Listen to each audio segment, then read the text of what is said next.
Ace Bailey is in Utah. Let's talk about that. Let's talk about the swing skill that will take him to another level, keep him in Utah long term. Let's talk about Omar Cooper. Let's talk about a new trade rumor about Lauri Markkanen. It's the Hoops Nerd Show.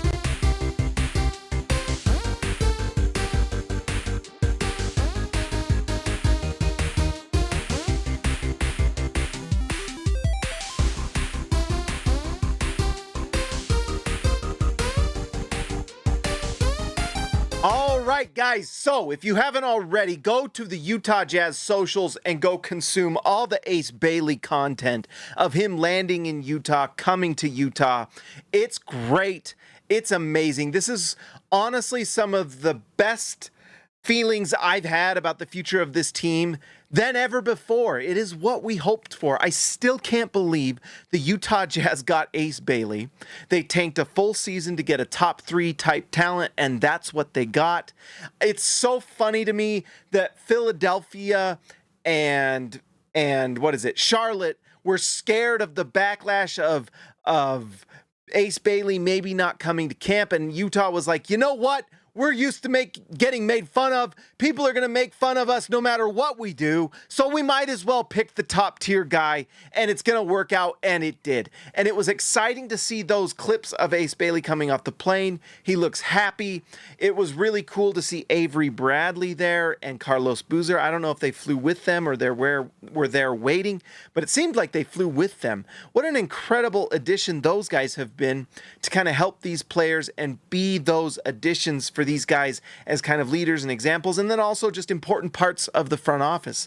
Avery Bradley as VP of Player Personnel, I believe, and Carlos Boozer as one of the team scouts. So incredible. And I had someone talking to me on social about Utah needing to get a vet on this team. You know what? Having guys like Carlos Boozer and Avery Bradley, former players that can lead these guys, is fine. Utah does not need to worry about vets. The last thing Utah needs right now on this team is vets looking for contract minutes. That's the last thing they need. Remember Brandon Rush? Remember Rudy Gay? And them just being malcontents and wanting minutes and trying to play what they can. They don't care about the development of these young guys at all. Sometimes vets are a bad thing, guys. It's not always what it's cracked up to be. This idea that you need vets to show the young guys how to play. Yeah, sometimes that's great, and you get good examples in like Ricky Rubio and other players like that, but sometimes it's bad. So you got to be careful. So having a staff of like Carlos Boozer and Avery Bradley, really great. You know what? And we saw them come off, all smiles, looks great. He looks legitimately happy. And, you know, this wasn't his preferred destination, but so what? If I was going to the NBA and got drafted by the Lakers, wouldn't be my preferred destination. But then you realize that you're in the NBA. It's exciting. You get over it. And then you just become a fan of that team. You know what I mean? So it's great. We'll talk a bit, you know what, let's talk about Omar Cooper right now, and then let's talk about the swing skill I was mentioning. So, Omar Cooper came off the plane as well. I noticed him in the pictures. He's also in the video of Ace Bailey dunking. By the way, go watch those videos. I'm so excited. It was just a clear example of what this situation with Omar Cooper is. He is not his agent. I guess maybe he calls himself his agent, but he's more of like a player manager. He's kind of like a skill development coach too, which is very clear. If you go watch Ace Bailey's highlights from high school, which by the way, I recommend it. Ace Bailey going to the basket like crazy in high school, dunking on everyone, just above the rim alley-oops and things that we didn't really see at Rutgers. There's a world where he's doing things he never did at Rutgers with the Utah Jazz guys, and I am so excited.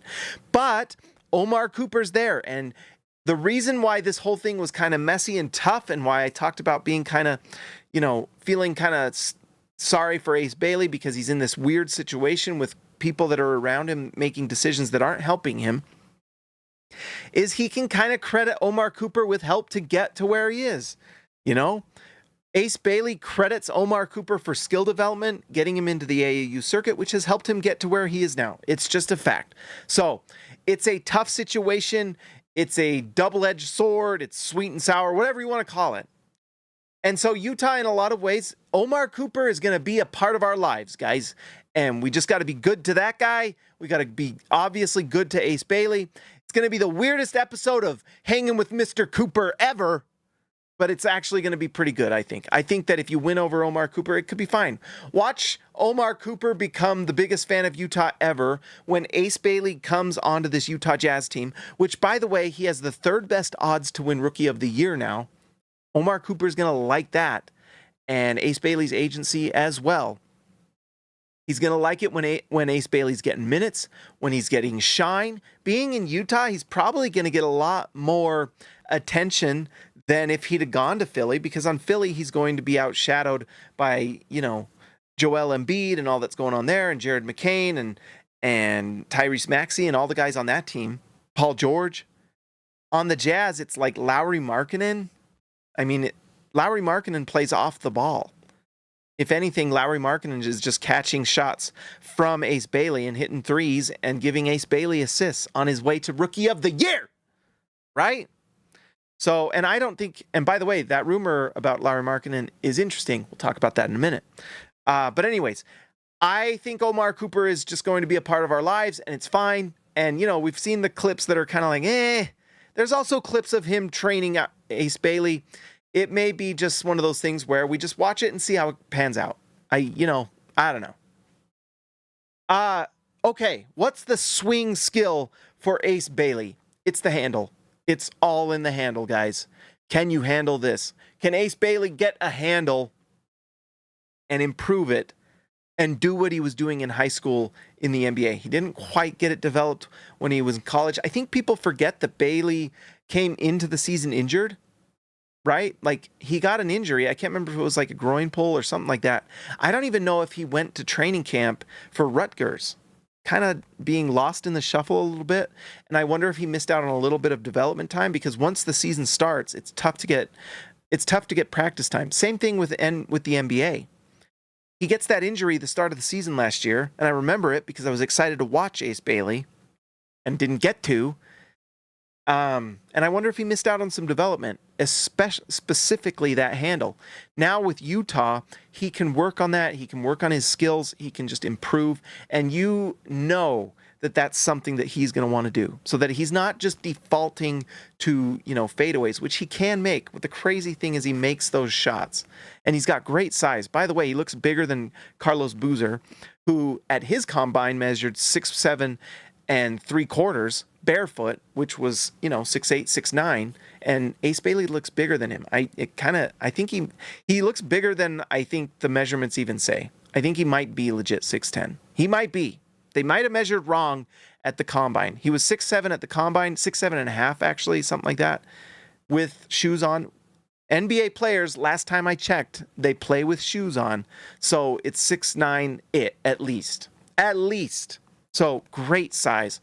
But yes, if he can do and improve that handle so that when he goes to the NBA, because what happened with Rutgers is the handle was not good enough and he'd lose the ball and other teams would kind of take advantage of it. Think like Jaylen Brown with Boston, which is, interestingly enough, and I've talked about this before, kind of a comp in a way, because Jaylen Brown is a finals MVP, all NBA player, and his handle isn't the greatest, and he still figured it out. So Ace Bailey can follow that track and be that type of player for sure. If not better, if he can improve the handle and it can become strong enough that he can get to where he wants on the floor, if he can attack different, if he gets an opening, if he sees a lane, can just attack and drive to the basket like he did in high school and just cram it on people. Oh my gosh. Or if it's good enough that, let's say he's running a pick and roll, which I think he's going to do a lot of, then he can step back if defenders go under the screen. If they go over the screen, he can just drive to the basket, and things get exciting really quick because of everything he does. Because he can be an elite 3-level scorer. And the fact that he plays defense at a high level, and if he plays that defense at an elite level, it sounds like he's willing to. It sounds like he's ready. If Utah has a player that is like an elite two-way player at the wing, the best wing Utah has had, a legit 3 true small forward, has been what? Gordon Hayward? The last one, right? When's the last time you had a true shooting, high level small forward for the Utah Jazz. Maybe Bogdanovich, but he was more of a power forward when he was on the Jazz. You know, Joe Ingles, maybe. But really, Gordon Hayward has been the best. And, you know, Andre Kirilenko, he was more of a power forward, should have played power forward. That would have been his best position. He was kind of out of position when he played the 3. It really goes back to Adrian Dantley, you know. By the way, what jersey number is Ace Bailey going to wear, guys? Let me know in the comments what you think. Speaking of Adrian Dantley, he wore number 4, and that is retired. Ace Bailey in high school and college wore number 4, so can't wear number 4. So, what's the best number for Ace Bailey to wear? Let me know in the comments. So anyways, that's the swing skill. If he figures that out, guys, sky's the limit. Sky's the limit. Yes, the decision-making needs to get better. He needs to be quicker with his decision-making, but having years under his belt with Will Hardy, who can just mold him into the player he needs to be, I have no doubt he can figure it out. He can learn the system. He can just get experience and play, be the guy, and it'll be incredible. There's no reason he can't win Rookie of the Year this year, guys. There's no reason he can't. And really, that's one thing I wanted to talk about too, is we talked about this before. Utah has to trade these vets on this team to get him Rookie of the Year. Utah is now on the clock, 7 years. I think Ace Bailey can be on this Jazz team 10 plus years. The CBA is unforgiving mostly to players, to be honest. It's so team friendly now. Hard cap, and the teams that draft these players can offer them more. If Ace Bailey at some point in the next 7 years, I think it actually has to be within 2 years of when you re-sign a contract. But that second contract he will sign after 4 years with Utah. And yes, we're talking about second contract, but you're looking at like year 5 or 6. He needs to make All NBA, and I think he can. And if he makes All NBA, guys, oh my gosh, the fact that we're talking All NBA, All NBA on the Utah Jazz. Not center like Rudy Gobert, because there's like 5 good centers at the time. We're talking small forward. We're talking competing with the likes of LeBron James and Kevin Durant and Kawhi Leonard and Jason Tatum and Luka Doncic. We've got a guy that could be in that conversation if all of this works out. And Utah has to get him there, because if they do, then they can give him supermax money. And you want to give him supermax money, because that's what keeps him in Utah 10 to 15 years. And you know what else will keep him in Utah? Building an absolute contender. If Utah does this right, trades the vets, looks at trading Markkanen, possibly Kessler, but maybe you can keep Kessler and keep that top 8 pick, and hopefully you jump to top 3 and get one of Boozer, one of 4, Ament, Boozer, Peterson, and DeBonsa. If you get one of those 4 guys, pair them with Bailey, holy smokes. And then guess what? If you have a winning team, and then guess what? Cleveland's looking like they've got some issues. Minnesota's looking like they've got some issues. They just signed Naz Reid to 5-year, $125 million or something like that. There's no way I want to give that to Walker Kessler. So that's another video idea for another day. But if you get 2 top tier guys, and then you start having these other picks come in and they're good, oh my goodness. And if Utah can get like some sort of trade this offseason for Lauri, possibly for Kessler, so that when Bailey is like hitting his prime and just playing at all NBA level, if DeBonsa is on this team, or whoever, Peterson, whatever, Boozer, and they're hitting all NBA level. I actually really love the idea of Cam Boozer with Bailey, because Cam Boozer looks like just an absolute Tim Duncan level power forward. Yes, I said power forward, but power forward. Ace Bailey being that pure small forward. Oh my gosh. Oh my gosh. The possibilities are incredible, guys. And if they do it, we're talking title. We're talking championship in Utah. We're talking about buses going through Utah, showing off the hardware, the rings, the banners, the glory. All of it in Utah. All right, here's the rumor for Lauri Markkanen. This comes from Zach Lowe, and really the quote was, basically you can go listen to the latest Zach Lowe podcast. I suggest you do. It's where he talks about it. But he talks about Lauri Markkanen as one of the people to watch in free agency. Asks if Lauri Markkanen wants to be a part of this team next year that is likely not going to be very good. You're going to be putting the ball in A.J. DeBonsa's hands. He's going to be figuring out that handle. There's going to be a lot of turnovers. There's going to be a lot of losses. It's just the reality. He's a rookie. He has all the potential in the world. Rookies struggle. They do. And maybe he doesn't. Maybe he wins Rookie of the Year and is just out of this world. Even then, Utah wants that top 8 pick next year. They do not want to give that pick to Oklahoma City. No one in the NBA wants Utah to give that pick to Oklahoma City. I don't know if Lauri Markkanen is going to be on this team long term, and I don't know if he should, because you want to clear this deck for Ace Bailey, give him all the opportunities in the world.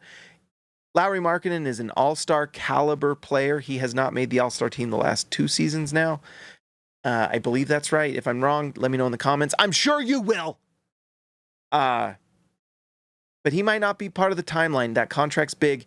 And if you can clear this deck for Ace Bailey to just play, let, Walter Clayton Jr. play, go through his lumps because he's going to have them, although he looks like an absolute winner.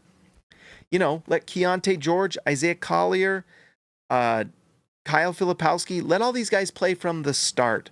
Let them play from the beginning, because one of the things that has these teams win long term is that they play together and they build together. They grow that chemistry from the start.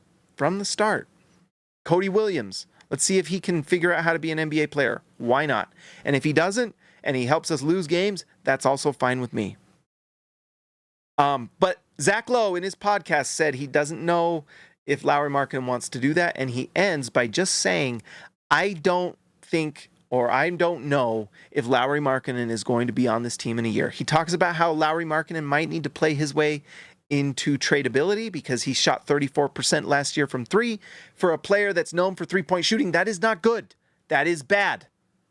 If your best player is a 3-point shooter and he shoots 34% from 3,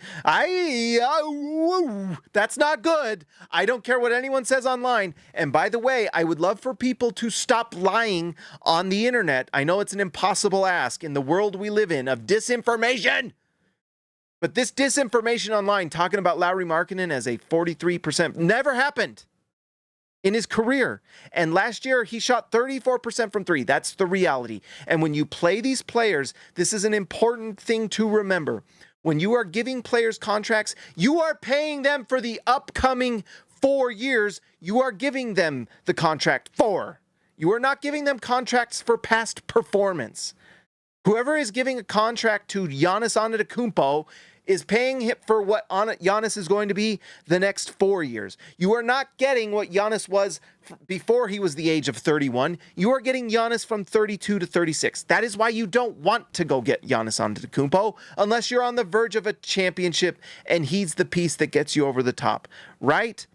Same things goes for Markkanen. What you are looking at is the future. And you know what? Utah should not have given him that contract last year. I was right about that. I talked about it incessantly, received a lot of hate for it, and it's okay. I was right. It's my, I like to say it, by the way. Hate to be so right all the time. It's a curse I live with. This being right all the time. But anyways, Utah has to trade Lauri Markkanen, I'll just be honest. And I think that's what they're planning to do. I think it was Tony Jones made an interesting comment. They have a new president of basketball operations, and it's Austin Ainge. And the 2 players that he's brought on, the 2 players that are untradeable, are Ace Bailey and Walter Clayton Jr. This is a new regime. This is a new era of Jazz basketball. I hope all the young guys develop, Keontae George, Taylor Hendricks. By the way, Ace Bailey, Taylor Hendricks, Walter Clayton Jr., that's kind of a core I'd like to build around. Keontae George, if he can figure it out, great. Got to play some defense, Key. You have got to play some defense. I have defended you more than anyone. No one has defended Keontae George more than me. No one. But he's got to improve defensively. Has to. Colin Sexton, John Collins, Jordan Clarkson, they got to find trade partners. They can literally just buy them out. They are expiring contracts, so it doesn't matter. They can just buy them out. Fill your team with two ways and 10 days and whatever. But buy them out if you have to, because it's time to give Ace Bailey a chance to earn Rookie of the Year and let this thing go like the magical thing we want it to be, right? Let it go right. Do it right. Get everything done. Do it correctly, please. Guys, let's see. I want to bring this up because they deserve it.